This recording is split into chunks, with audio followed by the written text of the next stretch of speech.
আবৃত্তি করছি আমার লেখা প্রথম কাব্যগ্রন্থ অথৈ জলের প্রথম কবিতা অথৈ জলে।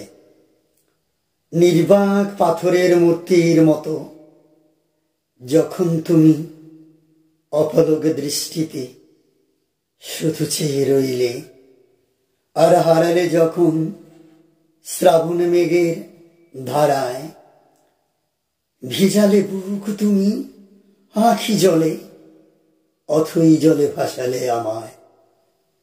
তোমার এক বিন্দু হৃদয় রাঙা ব্যথা ভরা চক্ষু জল, সে তো আমার হৃদয়ে রক্ত রাঙা।